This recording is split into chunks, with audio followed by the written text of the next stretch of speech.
अस्सलाम वालेकुम, welcome to my channel. मेरा नाम डॉक्टर हिरा अलवी है। मैं एक कंसल्टेंट प्लास्टिक सर्जन हूँ और लाहौर में प्रैक्टिस करती हूँ। आज हम 5 ऐसे पॉइंट्स डिस्कस करेंगे जो कि आपको याद रखने चाहिए प्लास्टिक सर्जरी कराने से पहले और उसके बाद। अब प्लास्टिक सर्जरी बहुत वास्ट है, उसके अंदर एस्थेटिक एंड कॉस्मेटिक प्रोसीजर्स भी आते हैं एंड रिकन्स्ट्रक्टिव प्रोसीजर्स भी आते हैं, बट जनरली कुछ गाइडलाइंस ऐसी होती हैं जो कि सब प्रोसीजर्स में सेम होती हैं और वो आपको ध्यान में रखनी चाहिए हैं before getting plastic surgery. So let's jump into the video. सबसे पहले और सबसे इम्पॉर्टेंट चीज़ ये होती है कि आपने कंसल्टेशन के लिए लाजमी आना होता है।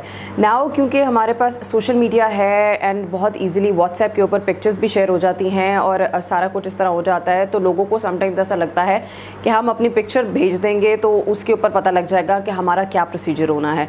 Surgery is the real deal. Surgery एक बहुत मेजर चीज़ है जो कि आपके लिए लाइफ चेंजिंग होती है। Specifically plastic surgery it's life changing. So उसके ऊपर सिर्फ और सिर्फ तस्वीर दे के कॉमेंट करना पॉसिबल नहीं होता है, उसके लिए आपको आना पड़ता है, डॉक्टर से डिस्कशन करनी पड़ती है। So what I do for my patients is कि मेरी कम से कम 20 to 30 मिनट्स की पहली कंसल्टेशन होती है, जिसके अंदर मैं डिटेल में डिस्कस करती हूँ कि आपको क्या क्या कंसर्न्स हैं और आपके लिए क्या क्या प्रोसीजर सूटेबल हो सकते हैं और क्या सूटेबल नहीं हो सकते हैं, एंड सारे प्रोज एंड कॉन्स, अच्छी बुरी बातें ऑफ द प्रोसीजर, हर चीज़ डिस्कस की जाती है। So just trying to send a picture और उसके ऊपर कोई भी डायग्नोसिस बनवाना या कोई भी ट्रीटमेंट ऑप्शन लेना, ये बिल्कुल भी ठीक बात नहीं है एंड ये आप ही के लिए नुकसानदेह हो सकती है। Second most important thing is कि अगर आपने एक प्रोसीजर करा लिया है तो आप ये समझें कि ये 50% काम था, यानी कि आपकी सर्जरी हो गई है, that was 50% of your whole treatment. Rest of the 50% is in the follow ups. So follow up क्या चीज़ होती है कि जब भी आपका कोई प्रोसीजर होता है तो आपके सर्जन आपको बाद में दोबारा से देखने के लिए, रिजल्ट्स देखने के लिए, स्टिचेस रिमूव करने के लिए, ड्रेसिंग्स चेंज करने के लिए या कोई भी आपके कंसर्न्स हैं उनको एड्रेस करने के लिए आपको दोबारा से देखने के लिए बुलाते हैं। सो ये सोचना कि सर्जरी हो गई एंड देन अब आपको किसी किस्म की कोई प्रिकॉशंस की ज़रूरत नहीं है, आपको सर्जन के पास दोबारा वापस आने की ज़रूरत नहीं है, तो ऐसा बिल्कुल नहीं होता है।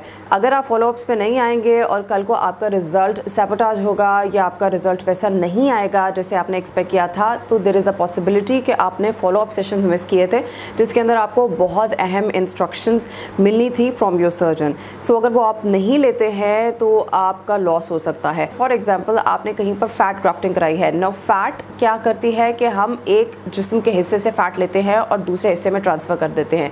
सो technically at that point it's a dead tissue that we are transferring to the other place. वो उस जगह पे जाएगी, वहाँ से ब्लड सप्लाई लेगी और फिर वहाँ पर वो अपना काम करेगी। सो बहुत से पेशेंट्स होते हैं जो कि सोचते हैं कि अब हो गया, अब हमें आने की ज़रूरत नहीं है। वो उस जगह पर प्रेशर भी देते हैं, वो उस जगह पर ख्याल भी नहीं करते हैं और उसके बाद जब उनकी फ़ैट सर्वाइव नहीं करती है तो फिर वो आके कंप्लेंट करते हैं कि जी हमारे तो प्रोसीजर ठीक नहीं हुआ है। So the follow up sessions are very very important. आपको बताया जाता है कि आपने कम से कम 1 महीने के लिए उस जगह पर प्रेशर नहीं देना होता है, उसकी प्रॉपर केयर करनी होती है, प्रॉपर तरीके से आपने फॉलोअप्स पे आना होता है। सो सर्जरी ऐसा नहीं है कि आपने एक फेशियल करा लिया या आपने कोई लेज़र करा लिया कि जिसके बाद आपको फॉलोअप की ज़रूरत नहीं है। सर्जरी सीरियस और उसको आपने उतना ही सीरियसली लेना होता है and you always have to come for follow ups. Third important thing is trust the process. कभी कभी जो हम सर्जरीज करते हैं उनका रिज़ल्ट इनिशियली वैसा नहीं होता है जैसा फाइनल रिज़ल्ट एक्सपेक्टेड होता है।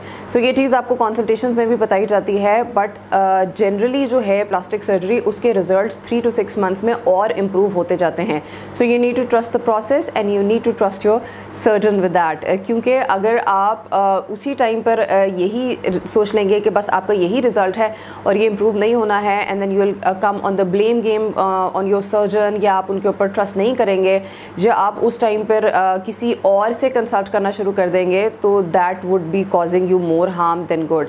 सो सर्जरी एक स्लो एंड स्टेडी उसकी रिकवरी होती है और उस रिकवरी में you need to be on the same page with your surgeon and that is why you need to be in direct contact with the surgeon during that time. So stay calm during that time और आप अपने surgeon के साथ in contact रहें तो इंशाल्लाह आपके results बहुत अच्छे आएंगे। फोर्थ इंपॉर्टेंट थिंग इज़ कि प्राइसिंग फ़ोन पे नहीं हो सकती है। There are people who send pictures of another person and they say कि जी हमारी नाक ऐसी है तो बताएं इसको ठीक करने के कितने पैसे लगेंगे, अपनी पिक्चर भी नहीं होती है।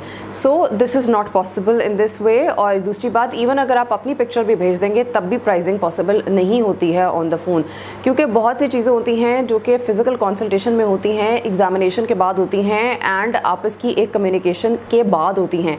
सो अगर आप ये सोचें कि आप एक सिंपल पिक्चर भेज देंगे और उसके ऊपर आपको exact price of the procedure पता लग जाएगी, तो that is also not possible. हर ट्रीटमेंट प्लान कस्टमाइज्ड होता है to your needs. So what happens is के सिर्फ पिक्चर के ऊपर you are not having that insight कि एक्चुअली सर्जन किस तरीके से देख रहा है और उसने क्या क्या चीज़ें इस सर्जरी के अंदर करनी है। So once we tell the price on the phone, there are a lot of people who would say कि oh my god this is so expensive. So expensive in relation to what? आप आएँ, आप आके बात करें, proper consultation लें, उसके बाद वी कैन डिस्कस एवरीथिंग कि इसकी प्राइसिंग के अंदर हम ब्रेक डाउन करके बता सकते हैं कि ये स्टेप्स हैं और उसके ऊपर ये चार्जेस आते हैं। फ्रैंकली फ़ोन पे प्राइसिंग पूछने की वजह से आपको कोई फ़ायदा नहीं होगा, because you would not understand कि कौन कौन से स्टेप्स की क्या प्राइसिंग है और किस वजह से है। सो फ़ोन पर पूछना ठीक है, एक हद तक सही है, but then you can get a range of it कि यहाँ से लेके यहाँ तक इसकी प्राइसिंग हो सकती है, but the final pricing is always customized to your needs. The fifth important thing is कि आपने अपने सर्जन से कुछ छुपाना नहीं है। If you have a medical condition you have to tell your surgeon. If you are a smoker, if you are into alcohol, आपको अपने सर्जन को बताना है। आपकी कोई प्रोलॉन्ग्ड ब्लीडिंग की हिस्ट्री है, आपको डायबिटीज़ है, आपको हाइपरटेंशन है, एस्थमा है, कोई भी चीज़ है, आपकी मेडिकल कंडीशन है जो कि शायद आप किसी और को नहीं बताना चाहते हैं, आपने सबसे छुपाई हुई है, but you have to tell your surgeon, क्योंकि सर्जरी के अंदर आपको बेहोशी देनी होती है, आपकी सिक्योरिटी, आपकी सेफ्टी हमारी जिम्मेदारी होती है। So we need to know exactly कि आपको कोई और मेडिकल कंडीशंस या कोई और हेल्थ कंसर्न्स तो नहीं है, because this is very important. हमारे लिए पेशेंट की प्राइवेसी बहुत इंपॉर्टेंट होती है। If you tell us something कि आपके ये कोमॉर्बिड्स हैं या आपको ये मेडिकल कंडीशंस हैं या कोई और चीज़ जो आपने किसी से शेयर नहीं की है, if you share it with us, it stays with us. लेकिन हमारे लिए ये जानना इसलिए ज़रूरी होता है because we need to give you a safe surgery and safe recovery. And also another important thing is कि अगर आप स्मोकिंग करते हैं एंड अगर आप अल्कोहल लेते हैं तो इट इज़ ऑलवेज प्रेफरेबल कि आप सर्जरी से एटलीस्ट 2 वीक्स पहले से उसको छोड़ें एंड सर्जरी के 4 वीक्स बाद तक आप वो चीज़ ना करें। एंड अगर आप सर्जन को ये बताते हैं कि आपने ये सारा कुछ छोड़ दिया है and you do not leave it, तो उसमें आपके रिजल्ट सैबोटाज होते हैं। इट्स योर रिजल्ट जो कि लेस देन ऑप्टिमल आएंगे, ठीक नहीं आएंगे। So it is always better to be very honest with your surgeon. So ये 5 बहुत इंपॉर्टेंट पॉइंट्स थे जो कि मैंने डिस्कस किए हैं, जो कि हर प्लास्टिक सर्जरी के ऊपर एप्लीकेबल होते हैं। सो इसके अलावा ऑब्वियसली हर सर्जरी के अलग से इंस्ट्रक्शंस होती हैं, अलग से पोस्ट ऑप ऑर्डर्स होते हैं, रिकवरी की अलग से प्रॉपरली सारा कुछ आपको बताया जाता है। बट ये 5 पॉइंट्स ऐसे हैं जो कि लाजमी आपको देखने चाहिए हैं और आपको कंसिडर करने चाहिए हैं before getting any plastic surgery. Thank you so much for watching. अगर आपने अभी तक मेरे चैनल को सब्सक्राइब नहीं किया है तो do consider subscribing and hit the notification bell. I will see you guys in the next video. Till then take care. अल्लाह हाफिज़।